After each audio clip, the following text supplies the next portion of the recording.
आज कोणत्याही बापाला मुलगी जवळची असते तर ते आज हक्काने सगळ्या गोष्टी मांडू शकते किंवा तिच्या सगळ्या गोष्टी एक्सेप्टही केल्या जातात तेवढंच पटकन, कारण की शेवटी लाडाची लेक असते. तुम्ही सोनार रोहिणी खडसे ज्यांची कन्या आहे, आता तुम्ही प्रतिस्पर्धी आहात. ॲग्रेसिव्हपणे किंवा तेवढं हट्टाने मी ते सांगू नाही शकत, कारण की ते जे की मी एक सून पडते मर्यादा आहेत. रोहिणीताई पण होती, मी पण होती. मी जिल्हा परिषद सदस्य म्हणून सक्रिय होती. त्यांनाही त्यावेळेस राजकारणात यायचं होतं, पण नाथाभाऊंनी नेहमी मला पुढे ठेवलेलं जा. त्यांच्या कर्तृत्वावर त्यांनी पुढे जाणं ही घराणेशाही होत नाही. एक मुलगी म्हणून काम करणं आणि एक सून म्हणून काम करणं याच्यामध्ये खूप फरक आहे. नमस्कार, मॅक्स वुमन आणि मॅक्स महाराष्ट्रामध्ये तुमचं सर्वांचं स्वागत. मी संतोष सोनवणे. आपल्यावर रावेरच्या खासदार रक्षा खडसे आहेत. त्यांना तिसऱ्यांदा भाजपने उमेदवारी जाहीर केलेली आहे. त्याचा प्रचार सुद्धा सुरू आहे. आपण आज विविध चर्चा, महिला सक्षमीकरण असेल की महिलांचे विविध प्रश्न असतील, त्यांच्या राजकीय करिअर जे असेल आणि महिलांच्या संदर्भातला त्यांचं नेमकं काय दृष्टिकोन आहे आणि इतर मतदारसंघाचा काय दृष्टिकोन आहे, या संपूर्ण विषयावर आपण चर्चा करणार. तसंच पारिवारिक संबंध जर बघितलं की आपण एकनाथ खडसे पुन्हा एकदा भाजपमध्ये येत आहे राष्ट्रवादीतनं. त्यांच्या भावजाई जे आहेत रोहिणी खडसे, या सुद्धा भाजपमध्ये न येता त्यांची वेगळी वाटचाल त्यांनी सुरू केली आणि शरद पवार राष्ट्रवादी काँग्रेसमध्ये ते सामील होणार आहेत. या संपूर्ण चर्चेनं आपण रक्षा खडसेंशी बोलणार आहेत. ताई, तुमचं स्वागत आहे मॅक्स वुमन मॅक्स महाराष्ट्रामध्ये. तुम्हाला उमेदवारी जाहीर झाली आहे, तिसऱ्यांदा उमेदवारी दिली आहे. यामध्ये जर बघितलं की तिसऱ्यांदा उमेदवारी मिळणार नाही अशी संपूर्ण शक्यता होती. अशा प्रकारचं संपूर्ण वातावरण सुद्धा निर्माण झालं होतं. मात्र तुमच्यावर पुन्हा भाजपने, खास करून केंद्रीय समितीने तुमच्यावर विश्वास टाकलाय. तुम्ही याकडे कसं बघता आणि किती चॅलेंजिंग असेल पुढचा टप्पा तुमचा? मी याच्या आधी पण सांगितलं की गेल्या 6 महिन्यापासून या सगळ्या चर्चा सुरू होत्या, पण केंद्रीय नेतृत्वाने आणि राज्याच्या नेतृत्वाने माझ्यावर विश्वास ठेवून परत तिसऱ्यांदा मला ही खासदारकीची संधी मिळालेली आहे. आपण जो मागचा पॅटर्न जो बघितला असेल, काम करायची जी पद्धत केंद्र सरकारची आदरणीय मोदी साहेबांची जी राहिलेली आहे की खासदारांचं डे टू डेचं सगळं जे काही कामं असतात किंवा जे काही शेड्यूल असतं हे केंद्रीय समितीसुद्धा आमचं ऑब्झर्व करत असते. आणि त्या अनुषंगाने मला असं वाटतं की माझ्या कामांच्या बेसवर किंवा जो काही संपर्क माझा लोकांशी ह्या 10 वर्षामध्ये राहिलेला आहे आणि लोकांनी सर्वेच्या माध्यमातून माझं नाव जे पुढे आणलेलं आहे, त्यामुळे मला ही तिसऱ्यांदा मला संधी मिळालेली आहे. ते सगळ्यात महत्त्वाचं असं की राजकीय आरोप होतो राजकीय घराणेशाहीमध्ये. त्यावेळेस बऱ्याचदा भाजप नेहमी राजकीय घराणेशाही आरोप करतो. आपल्या घरात सुद्धा एकच पक्षातील 2-3 याकडे तुम्ही कसं बघताय? कसं तुम्ही टीकाकारांना उत्तर देऊ शकता?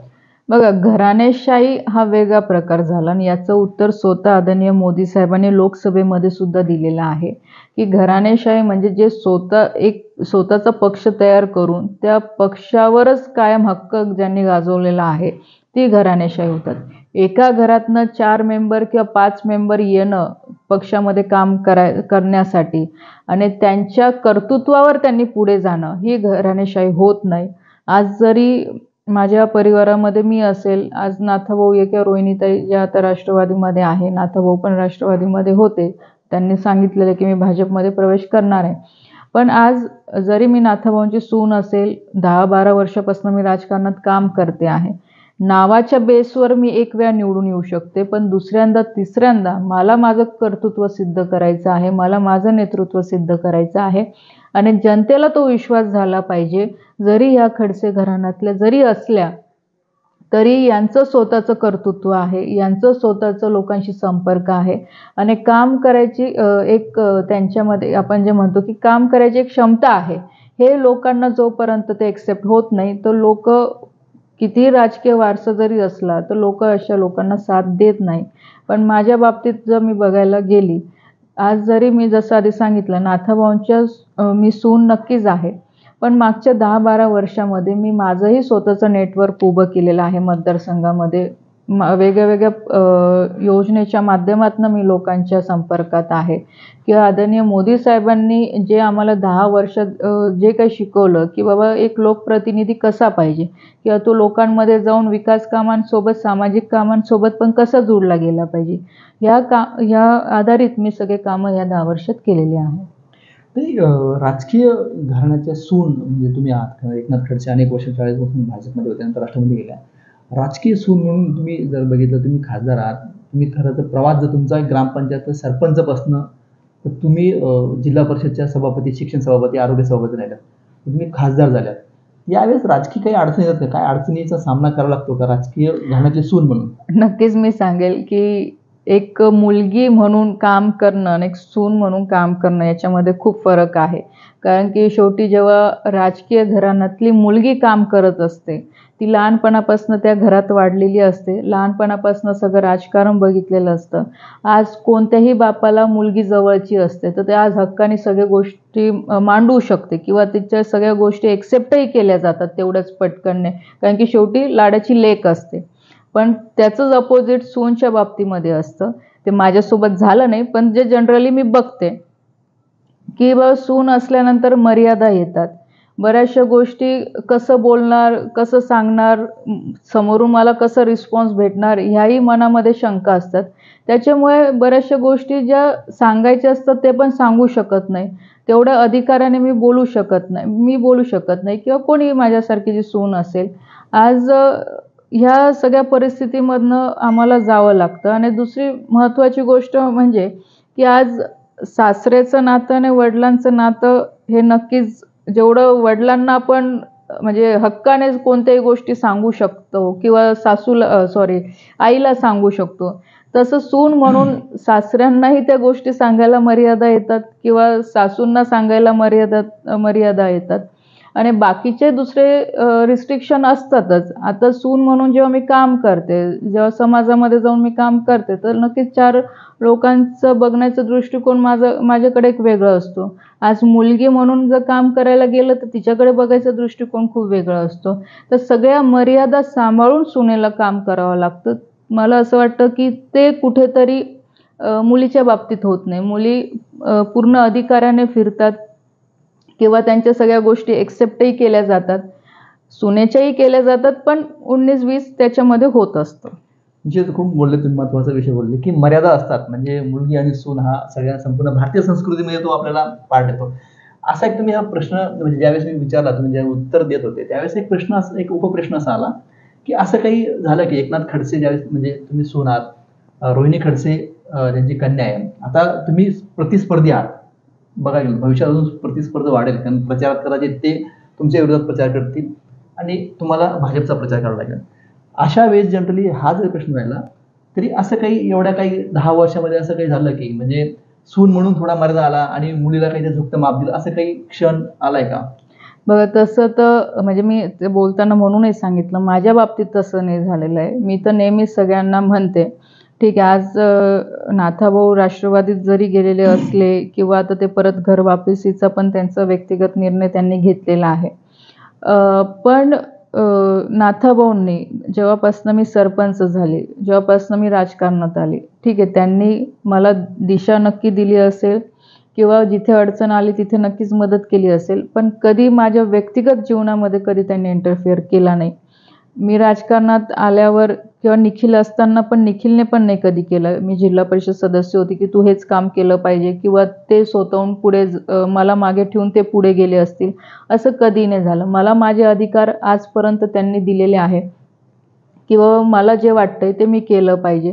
ठीक आहे, मर्यादा म्हणजे मी तेच सांगते, की एखादी गोष्ट मला वाटते, की ही व्हायला नको किंवा ही आपण टाळली पाहिजे आणि त्यांचं मत पडत असेल, की हे करायचं आहे, तर तिथे बऱ्याच वेळा मला मर्यादा येतात, की मी तेवढं ॲग्रेसिव्हपणे किंवा तेवढं हट्टाने मी ते सांगू नाही शकत. कारण की ते जे की मी एक सून पडते, मर्यादा येतात. आता हीच एखादी गोष्ट जर मुलीला सांगायची असेल किंवा मुलीकडनं सांगायची असेल म्हणजे तर ते हक्काने सांगू शकतात. तर ह्या गोष्टीसाठी मर्यादा येतात. पण नाथाभाऊंनी माझ्या बाबतीमध्ये कधी ह्या गोष्टी अशा केल्या नाही किंवा मला एखादी सांगितलं किंवा तुला असंच करावं लागणार, तसंच करावं लागणार, असं त्यांनी कधीही माझ्यासोबत केलं नाही. इव्हन मी तुम्हाला सांगेल, जेव्हा राष्ट्रवादीमध्ये ते गेले, तेव्हा मला सगळे लोकं असं म्हणायचे, की ताईंकडे आता खासदार पद आहे तोपर्यंतच त्या भाजपमध्ये राहणार आहे. नंतर शेवटून राष्ट्रवादीत प्रवेश करतील. कारण की नाथाभाऊ तिकडे आहे आणि त्या एकट्या इथे राहू शकणार नाही. पण त्यावेळेसही नाथाभाऊंनी माझ्यावर कोणती जबरदस्ती केली नाही. त्यांनी 1-2 वेळा विचारलं, की तुझं मत काय पडतं? तुला काय करायचं? तर मी त्यावेळेसही त्यांना सांगितलं, की मला भाजपमध्ये राहूनच काम करायचं आहे. पक्षाने तिकीट दिलं तरी आणि नाही दिलं तरी मला भाजपमध्येच राहायचं आहे. तर ह्या सगळ्या बाबतीमध्ये नक्कीच नाथाभाऊंनी मला सपोर्ट केलेलाच आहे. राहिला रोहिणीचा विषय, तर मी जसं सांगितलं की शेवटी मुलगी आहे. आज माझे वडील जरी असले तर नक्कीच आज माझ्या वहिनीपेक्षा थोडं झुकतं माप मला मिळणारच आहे. तर साहजिकच आहे, ही आपली एक भारतीय संस्कृती आहे, त्या बाबतीत आपण हे म्हणू नाही शकत. पण नाथाभाऊचं मी नक्कीच याच्यासाठी उल्लेख करते की मला असं वाटतं की एक जसं की 2014ला रोहिणीताई पण होती, मी पण होती. मी जिल्हा परिषद सदस्य म्हणून सक्रिय होती. त्यांनाही त्यावेळेस राजकारणात यायचं होतं. पण नाथाभाऊंनी नेहमी मला पुढे ठेवलेलंच आहे. त्याबाबत कुठे शंका नाही. आपण ह्याच प्रश्नाकडे पुढे जाऊया. म्हणजे असं राजकारण असं म्हणलं होतं की पतीच्या पश्चात म्हणजे पती गेल्यानंतर संधी मिळते जास्त. पण जर पती जर असलं तर संधी कमी मिळते. असं काही असतं का जनरली? बघा, तो प्रत्येकाचा दृष्टिकोन आहे वेगळा-वेगळा आणि प्रत्येकाचे फॅमिलीचे पॅटर्न वेगळे-वेगळे आहे. कोण कसं, पण मी नेहमी महिलांना हेच म्हणते की आत्तापर्यंतचा जो आपण पॅटर्न बघितला की ती जागा एक वेळा आरक्षित होते किंवा महिला राखीव होते. असं काहीतरी होतं म्हणून महिलांना पुढे केलं जातं आणि त्या जागांवर महिला निवडून येतात. पण सगळं कारभार बघणारे पुरुषच असतात. हे ऑलमोस्ट सगळीकडे पॅटर्न हेच आहे. पण मला असं वाटतं की याच्या पुढे महिलांनी निघायची गरज आहे. माझ्या बाबतीत विचारायला गेलं तर मी हेच सांगेन की मी सरपंचही होती तरी कधी नाथाभाऊंनी पण आणि कधी निखिलने पण माझ्या कामांमध्ये कधीच इंटरफेअर केला नाही. मी जिल्हा परिषदला पण होती. त्यावेळेसही निखिलने कधी इंटरफेअर केला नाही. त्याबाबत म्हणजे मी स्वतंत्र आहे माझा निर्णय घ्यायसाठी आणि मी बऱ्याच वेळा दुसऱ्या महिलांना पण सांगते की जर आज तुम्हाला लोकांनी एवढ्या सगळ्या म्हणजे जनतेने तुम्हाला निवडून दिलेलं आहे. आज तुमच्यावर विश्वास ठेवून तुम्हाला मतदान केलेलं आहे. तर महिलांनी पुढे आलं पाहिजे. कुठे ना कुठे डेअरिंग केली पाहिजे किंवा शिकायची इच्छा ठेवली पाहिजे. आणि मला विश्वास आहे की जर महिलांनी असं केलं तर नक्कीच त्या पुरुषांपेक्षा चांगलं काम करू शकतात. आणि आपण बघतोय की आता हळूहळू हा ट्रेंड बदलत चाललेला आहे. महिला स्वतःचं कर्तृत्व आता राजकारणामध्ये पण दाखवायला आता हळूहळू सुरुवात ही झालेली आहे. अशी कितीतरी उदाहरणं आपण महाराष्ट्रामध्ये देऊ शकतो की महिला आता त्यांचा अधिकाराचा पूर्णपणे वापर राजकारणामध्ये करताय. नक्कीच एक फॅमिली सपोर्ट म्हणून पतीचा सपोर्ट असतोच. पण आता ते स्वतःहून ह्या सगळ्या प्रोसिजरमध्ये आता त्या लागलेल्या आहे. अजून एक भाजपमध्ये जर बघितलं तर महिलांना संधी दिली जाते. म्हणजे सध्या आता ट्रेंड जर बघितला तर महिलांना मोठ्या प्रमाणात संधी दिली जाते. येणारं जे वर्ष असेल 33 आरक्षण नरेंद्र मोदी यांनी जो मंजूर केला संसदेमध्ये, तर यामध्ये पद दिलं जातं. पण मोठं पद जे आहे खास करून काही पदं दिली जातात. पण मात्र जे पद दिलं पाहिजे एखाद्या मंत्रिपदाचं वगैरे यासाठी त्यावेळेस काय विचार केला जातो का? नाही, महिलांचं तुम्ही जर आता आमचं केंद्र सरकारचं आदरणीय मोदी साहेबांच्या नेतृत्वाखाली काम करणारं मंत्रिमंडळ जर तुम्ही बघितलं तर आज महिलांना खूप मोठ्या प्रमाणात संधी दिलेली. आणि एवढंच नाही तर सगळे सामाजिक कॅल्क्युलेशन करून म्हणजे सोशल इंजिनिअरिंग आपण जे म्हणतो, ह्या गोष्टीचा विचार करून महिलांना संधी दिलेली आहे. म्हणून भाजपमध्ये आज जर तुम्ही 2019चं जरी तुम्ही संख्या बघितली महिला खासदारांची तर नक्कीच जास्त आहे. काँग्रेसच्या वेळेसपेक्षा आज भाजपमध्ये महिलांची सक्रिय राजकारणामध्ये संख्या जास्त आहे. आज लोकप्रतिनिधी म्हणून पण निवडून यायचं जे आपण नंबर बघतो तो पण भाजपमध्ये जास्त आहे. आणि आता खासदारांची पण महिलांची संख्या 2019मध्ये पण जास्त होती.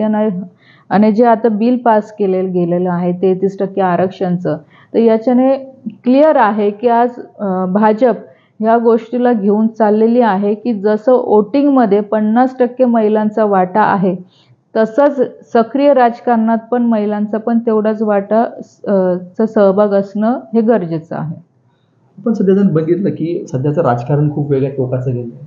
काही कार्यकर्ते आता बघितलं खूप राजकीय पक्षांमध्ये वेगवेगळ्या फाटाफूट झाले. अनेक कार्यकर्ते जे अक्षरशः नेत्यांसाठी भांडतात. महिला नेत्यांसाठी भांडताना दिसत नाही जनरली. असं का? मी तेच येईल परत की महिलांना मर्यादा आहे. आज पुरुष सहजपणे बाहेर जाऊन काम करू शकतात किंवा रात्री बेरात्री ते फिरू शकतात, तसं आम्ही नाही करू शकत. आम्हाला घरच्याही गोष्टी सांभाळायच्या, आमच्या स्वतःच्या मर्यादा पण सांभाळायच्या, आमची स्वतःची इमेज पण आम्हाला सांभाळायची आणि लोकांना पण सांभाळायचं आहे. तर याच्यामध्ये कधीही मी सांगेल, आज असो किंवा उद्या असो, हा जमीन आसमानचा फरक राहणारच आहे. आज पुरुषांच्या बाबतीमध्ये बघा, आणि हे मी सुद्धा अनुभव करते. शेवटी कोणतीही महिला असो, कोणत्याही कितीही मोठ्या पदावर असो, आम्ही आमच्या कर्तृत्वावर पुढे जातो. जर आमच्या हातून एखादी चूक झाली असेल तर त्याचं खूप मोठं इश्यू केला जातो की बाबा यांनी असं केलं तसं केलं, पण तसं पुरुषांच्या बाबतीमध्ये होत नाही. पुरुषांनी 10 चुका जरी केल्या ना, तर तिथल्या तिथे त्याच्यावर कोणी लक्ष देणार नाही किंवा ते एवढं सिरियसली घेत नाही. पण हेच इश्यू एखादी चुकून, आम्ही तर सगळ्या गोष्टी पाळतोच, पण तरी सुद्धा चुकून एखादं काही इश्यू झालं तर त्याचं म्हणजे खूप काही मोठं दाखवलं जातं की बाबा यांच्या हातून असं झालं, यांनी असं केलं तसं केलं.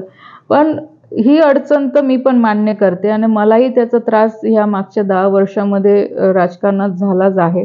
नाथाभाऊ तिकडे NCP मध्ये गेल्यानंतर जी काही परिस्थिती मी बदलताना बघितलेली आहे काम करत असताना, तर याच्यामधनं बऱ्याचशा गोष्टी मला शिकायला मिळालेल्या आहे. आणि शेवटी तो तुमचा स्वभावाचा पण भाग असतो. कोणी महिला ॲग्रेसिव्ह असते, कोणी, आता माझा नेचर ॲग्रेसिव्ह नाही आहे. म्हणजे मी प्रयत्न करत असते की बाबा एक लोकांची समोरच्याची मेंटॅलिटी समजून आपण त्याच्याशी व्यवहार केला पाहिजे किंवा तसं आपण समाजामध्ये राहिलं पाहिजे. कारण की आजपर्यंत मी माझी इमेज खूप जपली आहे. मी हेच समजते की बाबा की जशी मी घरात आहे तशीच मी बाहेरच्या लोकांशी पण राहिली पाहिजे. इमेज नाही तर तुम्ही एक पॅटर्न बघा, म्हणजे एक सामान्य जनतेमधनं राजकारणी लोकांच्या बाबतीत येतं की बाबा हे लोक असतात काय आणि सांगतात काय. आणि खास करून जी आजची यूथ जनरेशन आहे, यांचं पण कुठे ना कुठे माइंडसेट चेंज झाला पाहिजे की बाबा सगळेच राजकीय लोक तसे नसतात. शेवटी राजकारण पण चांगल्या लोकांचं पण राजकारण आहे आणि चांगले लोक पण राजकारणात राहतात. चांगले इंटेन्शन घेऊन काम करणारे पण राजकारणी समाजामध्ये आहे. तर ॲटलिस्ट अशा लोकांना कसं पुढे घेऊन जाता येईल याच्यासाठी समाजातला जो मोठा वर्ग आहे किंवा जो सर्वसामान्य नागरिक आहे किंवा यूथ आहे, त्याने पण राजकारणात आलं पाहिजे. किंवा बाबा असं नाही आहे की जर तुमच्या म्हणजे नावामागे एखादं घराण्याचंच नाव असेल किंवा एखाद्या मोठ्या पुढाऱ्याच्या घरूनच तुम्ही प्रतिनिधित्व करत असाल तरच तुम्ही राजकारणात राहू शकता, तर असं नाही आहे. शेवटी राजकारणात आल्यानंतर तुमचं कामाचं पॅटर्न तुम्हाला फिक्स करावं लागतं. आणि मला हाच मेसेज ह्या माझ्या कामाच्या माध्यमातून द्यायचा असतो की बाबा राजकारण टफ नक्कीच आहे, अडचणी खूप आहे, पण जर आपण खरोखर मनापासून काम करायचं ठरवलं तर समाज हा आपल्याला एक्सेप्ट करतो आणि आपण तशा पद्धतीने काम करू शकतो. याने काही फरक पडत नाही की तुमच्या विरोधात किती लोक गेले, कार्यकर्ते गेले, काही झालं तरी नाही. कारण की शेवटी मतदार जो आहे त्याने तुम्हाला एक्सेप्ट केलं पाहिजे. आणि जर ते एक्सेप्ट झालं तर मला असं वाटतं तुम्हाला कोणी नाही थांबवू शकत नाही. मतदार खूप महत्वाचं आहे. जनरली आता उमेदवारी जवळजवळ जाहीर झालेली आहे. दोघं उमेदवार आहेत. म्हणजे इकडे तुमच्या समोर नवखे उमेदवार दिलेले आहेत, श्रीराम पाटील. तुम्ही कसं बघता याकडे? ते उद्योजक आहेत, तो कोरी पाटील आहे. तुम्ही याकडे कसं बघतात? भाजपचं एक चांगलं इथे म्हणजे कार्यकर्ते आहेत, केडर बेस आहे. एक नवीन कोरी पाटील तिथं एक जर बघितलं की अचानक श्रीराम पाटील जे आहेत, एका महिन्यात 3 पक्ष बदलले. हा काय इम्पॅक्ट होईल की नेमकं काय, कसं बघता तुम्ही याकडे? मला असं ह्या सगळ्या गोष्टीकडे वाटतं की जेव्हा तुम्ही एखाद पक्षाची उमेदवारी घेतात तर निवडून येण्यासाठी पक्ष कोणता आहे, पक्षाची आयडिओलॉजी काय आहे, ही पण महत्त्वाची आहे. शेवटी तुम्ही ज्या उमेदवाराला कारण हे बघा, हे आपण म्हणतो राष्ट्रीय म्हणजे केंद्रीय निवडणूक आहे ही. तर देशाचं नेतृत्व कोण करणार आहे, कोणाच्या हातात देणार आहे, त्याच्यावरही मतदार ठरवत असतात बऱ्याचशा गोष्टी. त्याच्यानंतर जो उमेदवार दिला गेला आहे त्या उमेदवाराचं बॅकग्राऊंड काय आहे, तो किती सक्षमपणे मतदारसंघ सांभाळू शकतो किंवा लोकांचे प्रश्न सोडवू शकतो, याच्यावरही लोक विचार करतात.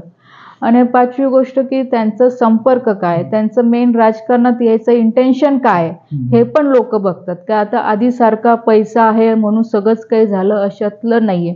आणि मला तरी वाटतं की जी केंद्रीय निवडणूक होते ही काही पैशावर होते अशातलं नाहीये.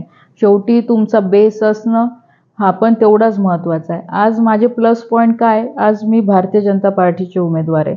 भारतीय जनता पार्टीचं आमचं स्वतःचं एवढं मोठं संघटन आहे. आज जे आमचे नेते आहे, आदरणीय मोदी साहेब आमचे नेते आहे. आज मोदी साहेबांना आज पूर्ण जगाने नेता म्हणून मान्य केलेलं आहे. आज सगळ्यात मोठी ताकद माझ्याकडे ती आहे की आज आदरणीय नरेंद्रभाई मोदींच्या नेतृत्वाखाली या निवडणुका लढवल्या जात आहे आणि त्यांना तिसऱ्यांदा या देशाचं परत नेतृत्व करायची संधी द्यायची आहे. त्यांना प्रधानमंत्री होताना बघायचं आहे आणि जनतेची पण इच्छा आहे. त्याच्यामुळे ही एक सगळ्यात पॉवरफुल पॉईंट माझ्याकडे आहे.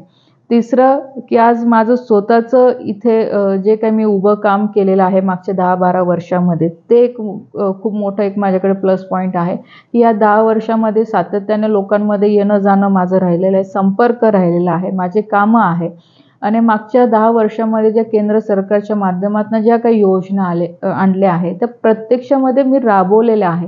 त्या प्रत्यक्षामध्ये मी विकास कामं केलेली आहे, ना की फक्त कागदांवर आहे किंवा काहीतरी मी घोषणाबाजी करते असं अशातलं नाही आहे. तर हे सगळे प्लस पॉईंट माझ्या बाजूने आहे आणि महत्त्वाचं म्हणजे एक रक्षा खडसे म्हणून लोकांचा एक माझ्यावर विश्वास आहे. आज जरी तुम्हाला समोर माझ्या आजूबाजू खूप लोक जरी दिसत नसतील, पण आज मतदानाच्या माध्यमातून लोकांचा कौल हा माझ्या बाजूने दिसणार आहे, जो नेहमी दिसत आलेला आहे. 2014ला आपण बघितलं असेल की 3.25 लाखाचं लीड होतं. 2019ला पण बघितलं असेल की 3.5 लाखाचं लीड आहे आणि यावेळेसही मला विश्वास आहे की ह्या लीडपेक्षा अजून जास्त मी पुढे जाईल, कारण की शेवटी सामान्य जनता ही माझ्यासोबत आहे आणि माझा आधीपासून स्वभाव हा राहिलेला आहे की मी लोक माझ्या मागे फिरावे की येऊन माझ्या पाया पडावे ही माझी अपेक्षाच नाही आहे. माझं एक साधं गणित आहे की लोकांनी मला निवडून दिलेलं आहे. ज्या काही लोकांच्या समस्या आहेत त्या माझ्यापर्यंत येतात तर मी ते सोडवल्या पाहिजे. माझी नेता बनायची अपेक्षा नाही आहे. एक कार्यकर्ता बनून किंवा एक लोकांची प्रतिनिधी बनून मी लोकांमध्ये जाऊन कामं केले पाहिजे, ना की माझ्या मागे 10-15 गाड्या फिरून माझ्या आजूबाजू खूप मोठा मॉल आणि ताई ताई ताई हे केलं पाहिजे, ही माझी अपेक्षाच नाही. तुम्ही एवढ्या वर्षातही माझं पॅटर्न बघितलं असेल की मी मीडियापासनं पण लांब असते किंवा मी खूप काही अशा चर्चेमध्ये पण मी येत नाही. मी सायलेंटली मला जी जबाबदारी दिलेली आहे किंवा लोकांनी ज्या कामासाठी मला निवडून दिलेलं आहे ते मी लोकांमध्ये जाऊन मी करत असते. एक 10 वर्षामध्ये सगळ्यात महत्वाचे 5 असे कुठले काम आहे, जसं आपलं भुसावळ, नागपूर रस्ता झाला खूप महत्वाचं, असे काही कामात कुठले 5 कामं? 5 कामं महत्त्वाचे म्हणजे एक तर आपला नॅशनल हायवे पूर्ण झाला, जो चिखली तरसोद आहे. त्याच्यानंतर मलकापूरपासनं तर नागपूरकडे जाणार आहे, आज तो रस्ता पूर्ण झालेला आहे. मागच्या या 7-8 वर्षामध्ये तो केलेला आहे. दुसरं माझं काम मी तुम्हाला सांगू शकते की रेल्वेचे जेवढेही रेल्वे स्टेशन आहे, आपण अमृत भारत योजनेमध्ये आज सगळे डेव्हलपमेंटला घेतलेले आहे. जवळपास एक स्टेशनचं 10-10, 15-15 कोटी इन्व्हेस्टमेंट आहे. आज तुम्ही भुसावळ स्टेशन बघितलं, आज खूप मोठ्या प्रमाणात ते डेव्हलप झालेलं आहे. तिसरं काम मी सांगेल की जे PJ रेल्वे होती, जी ब्रिटिशकालीन रेल्वे होती, आज मी त्याला बोदवडपर्यंत एक्सटेन्शन दिलेलं आहे की जी जामनेरपर्यंतच होती, पौरपर्यंतच होती. आपण आता त्याला बोदवडपर्यंत म्हणजे नवीन लाईन पूर्ण आपण बोदवडपर्यंत वाढवतोय की जेणेकरून तिकडचं शेंदुर्णी असेल, पाचोरा असेल, पौर असेल, जामनेर असेल, बोदवड असेल, तर ह्या शहरांचाही विकास त्यासोबत होणारच आहे. ही कनेक्टिव्हिटी आम्ही वाढवलेली आहे. चौथं काम मी तुम्हाला सांगेल की केळी पीक विमा, जो इथला महत्त्वाचा जो विषय आहे, तर 2014 पासनं आम्ही शेतकऱ्यांची संख्या याच्यामध्ये वाढवली की जेणेकरून जास्तीत जास्त शेतकऱ्यांनी याचा फायदा घेतला पाहिजे आणि खरोखर जर त्यांचं नुकसान झालं तर पीक विम्याच्या कंपन्यांच्या माध्यमातून त्यांना मदत मिळवून दिली पाहिजे. हे खूप मोठ्या प्रमाणात इथे काम झालेलं आहे. 5वं मी सांगेल की बाबा ज्याही केंद्र सरकारच्या ज्या व्यक्तिगत लाभाच्या ज्या काही योजना आहे त्या लोकांपर्यंत व्यवस्थितपणे पोहोचताय की नाही पोहोचत आहे. वारंवार जे आपले सरकारी अधिकारी आहे यांच्याशी मीटिंग वगैरे करून हे ग्राउंडपर्यंत पोहोचवायचं काम आम्ही केलेलं आहे. त्याच्यानंतर कोविडमध्ये आपण बघितलं असेल की कोविडमध्ये आज आम्ही घरी न बसता पूर्ण दवाखान्यांच्या व्यवस्था असेल, त्यांना जे काही लागणारं सॅनिटायझर आहे, PP किट आहे, मास्क आहे, हे सगळं पुरवायचं काम आपण कोविडमध्ये केलेलं आहे की गावागावांमध्ये जाऊन आपण तशा पद्धतीने सांगितलं. त्याच्यानंतर जे दिव्यांग लोक आहे की जे आत्तापर्यंत दुर्लक्षित होते, पण आदरणीय मोदी साहेबांनी त्यांना एक प्रवाहात आणलं की बाबा दिव्यांगांनाही केंद्र सरकारच्या माध्यमातून योजनेमधनं त्यांना जे रोजच्या जीवनामध्ये लागणाऱ्या ज्या काही गोष्टी आहेत, सायकल असेल, व्हीलचेअर असेल, त्या तुम्ही दिल्या पाहिजे. त्या कॅम्पच्या माध्यमातून आपण जवळपास आपल्या मतदारसंघामध्ये 5,000 लोकांपर्यंत आपण ते पोहोचवण्याचं काम केलेलं आहे. त्याच्यानंतर सिंचनाचे जे प्रकल्प आहे त्याच्यासाठी निधी आणायचं आपण काम केलेलं आहे. आणि आता महत्त्वाचं म्हणजे की मेगा रिचार्जसाठी आता ह्या टर्ममध्ये मी खूप जास्त प्रयत्न करणार आहे. बऱ्हाणपूर अंकलेश्वर आहे त्याला आपण आता सँक्शन मिळवून घेतलेलं आहे. ते येणाऱ्या 5 वर्षामध्ये तो रोड पूर्ण झाला पाहिजे आणि तोही रावेर तालुक्यातनंच आपल्या बऱ्हाणपूरला गेला पाहिजे, याच्यासाठी माझा प्रयत्न राहणार आहे. तर हे 2-3 टार्गेट पुढे घेऊन चालते आणि मागच्या 10 वर्षांमध्ये मी हे कामं केलेले. जे रेल्वेचे ROBs असतील आता, कारण रेल्वे गेट आता सगळे बंद करण्यात आलेले. ROBचे काम जवळपास आता 70 ते 80% माझ्या मतदारसंघातले ROBचे कामं सुद्धा पूर्ण होऊन गेलेले आहे. तर अशा पद्धतीने हे कामं जे मोठे दिसणारे कामं हे आम्ही केलेले आहे. मग किरकोळ तर ते चालतच राहतात. शेवटचा माझा प्रश्न राहील की आता निवडणुका जवळजवळ म्हणजे आपल्या फॉर्म भरल्यानंतर प्रचार सभा सुरू होईल. तुम्ही प्रचार करणार आहात भाजपकडनं. एकनाथ खडसेंचं अजून म्हणजे निश्चित नाहीये, म्हणजे भाजप येण्याचा म्हणजे केंद्राकडनं हिरवा कंदील मिळाला तर राज्याकडनं त्यांना अजून थोडासा विरोध होताना दिसतो जनरली खास करून. आणि रोहिणी खडसे श्रीराम पाटलांना उमेदवारी दिली कारण ते सुद्धा खूप आग्रही होते शरद पवार पोहोचायला. अशा वेळी टोकाचा प्रचार बघायला मिळेल, म्हणजे पक्ष तर बाजूलाच राहिला. खडसे परिवारामध्येच 2 महिला भिडणार आहेत, नणंद आणि भाऊजाई. त्यावेळेस तुम्ही कसं उत्तर देणार? याच्या आधी पण बरेच वेळा हे विषय समोर आलेले आहे. मी तसंच आमच्या घरामध्ये एक तुम्ही पॅटर्न बघितलं असेल की आज रोहिणीताई असेल किंवा मी असेल, दोघींवर दबाव नाही आहे. तिचं पॅटर्न आधीपासून वेगळं राहिलेलं आहे, माझं पॅटर्न आधीपासून वेगळं राहिलेलं आहे. मी शेवटी आज मला ह्या सगळ्या गोष्टींची जाणीव आहे की मी राजकारणात आल्यानंतर ज्या पक्षामध्ये मी वाढलेली आहे, मला त्या पक्षामध्ये राहून प्रामाणिकपणे काम करायचं आहे. आणि मी त्यांना पण असं म्हणणार नाही की तुम्ही मला मदत करा. ठीक आहे, एक मतदार म्हणून आपण सगळ्यांनाच, विरोधी पक्षाचे जेवढे लोक असतात त्यांना आपण जाऊन रिक्वेस्ट करतो की आमच्याकडे लक्ष राहू द्या. पण शेवटी त्यांनी पण त्यांच्या पक्षाचं प्रामाणिकपणे काम करावं, मी एवढंच म्हणेल. आणि आज मी आहे, उद्या जरी त्या उभ्या राहिल्या तरी मी माझ्या पक्षाचंच प्रामाणिकपणे काम करणार आहे. कारण की साहजिक आहे, आज त्यांना त्यांचं राजकीय करिअर वाढवायचं आहे, तर त्यांना सुद्धा त्यांचं नेतृत्व सिद्ध करायचं आहे. आज मी पण राजकारणात आहे, मलाही माझं नेतृत्व सिद्ध करायचं आहे. ठीक आहे, मला नेता म्हणून नाही, पण आज कार्यकर्ता म्हणून जी जबाबदारी मला पक्षाने दिलेली आहे की आज माझा पक्ष कसा मोठा होईल, माझा पक्ष कसा पुढे जाईल, माझा कार्यकर्ता हा कसा पुढे जाईल, याच्यासाठी मला मेहनत करायची आणि ते मी करेन. एक परत आलं की हा टोकाचा होतं त्यावेळेस प्रचार अंतिम टप्प्यात जातो, खूप हाय लेवलला शाब्दिक चकमक खूप होते. म्हणजे त्यावेळेस त्यांनी जर टीका केली गंभीर स्वरूपाची, तुम्ही त्याला उत्तर देणार आहात का? बघा, आजपर्यंत तुम्ही बघितलं असेल की मी व्यक्तिगत कधी कोणावर टीका करत नाही. आजच म्हणजे असं नाही की नाथाभाऊ तिकडे होते म्हणून मी केली नाही. तेही आरोप माझ्यावर झाले बऱ्याच वेळा की तुम्ही नाथाभाऊंवर का टीका करत नाही, आणि नाथाभाऊ आज एवढं बोलतात तर का बोलत नाही. मी आधीपासून हेच सांगत आलेली आहे आणि पुढेही मी तेच सांगणार. मला कोणीही किती काही बोललं तरी माझं उत्तर हेच राहणार आहे, व्यक्तिगत मी कोणावर टीका करणार नाही. ठीक आहे, पक्षाच्या धोरणावर तुम्ही 100% बोले. पक्षाचं आज मी माझ्या पक्षाची भूमिका ही 100% मांडेल. मी माझ्या नेत्यांची भूमिका 100% मांडेल. आज मला माझ्या नेत्यांची भूमिका पटते म्हणून मी ती पटवून लोकांना सांगेन. पण व्यक्तिगत मला टीका कोणावर करायची नाही आणि ते मी कधी केलेली पण नाही आणि कधी भविष्यामध्ये मी करणारही नाही. कारण की शेवटी तुम्ही राजकारणामध्ये आज ते असतील, मी असेल किंवा कोणत्याही पक्षाचा उमेदवार असेल, तो ह्याच इंटेन्शनने घेऊन येत असतो की शेवटी आपल्याला समाजामध्ये काम करायचं. ह्या गोष्टी बदलतात, पण ते कधी पण शेवटी तुमचं इंटेन्शन एकच आहे की बाबा तुम्हाला म्हणजे राजकारणात सक्रिय व्हायचं आहे. पण त्याचा अर्थ असा नाही होत की तुम्ही व्यक्तिगत कोणावरही टीका करा. ना की मला उद्या त्याच्या घरी जाऊन काही चहा पाणी घ्यायचं आहे किंवा त्याला माझ्या घरी येऊन काही चहा पाणी घ्यायचा नाही किंवा आम्हाला काही संबंध जोडायचा आहे, अशातला विषय नसतो. आणि म्हणून माझं व्यक्तिगत मत आहे की कोणी असो, मग तिथे नाथाभाऊ असो की गिरीश भाऊ असो की अजून कोणी नेते असो, व्यक्तिगत टीका ह्या टाळल्या पाहिजे. कारण की शेवटी आज तुम्हाला लोक निवडून देतात, कामांसाठी निवडून देतात. तुम्ही कामांच्या माध्यमातून, विकासाच्या माध्यमातून तुम्ही राजकारणात पुढे गेले पाहिजे. व्यक्तिगत टीका करून भेटतं काय? तुम्ही याच्याबद्दल 4 गोष्टी बोलणार, याच्याबद्दल 4 गोष्टी बोलणार, पण आउटपुट काय आहे? शेवटी त्याचं आउटपुट 0 आहे. लोकांना हे अपेक्षित नाही. आणि ज्या काही लोकांना जे टाळ्या वाजवतात आणि शिट्ट्या वाजवतात हे लोक तुम्हाला माहिती आहे ते कसे असतात. जो माझ्यासारखा वर्ग आहे, जो सुशिक्षित वर्ग आहे, जो युवा वर्ग आहे, यांना हेच अपेक्षित आहे की आम्ही ज्या लोकांना निवडून दिलेलं आहे ह्या लोकांनी विकास कामं केले पाहिजे.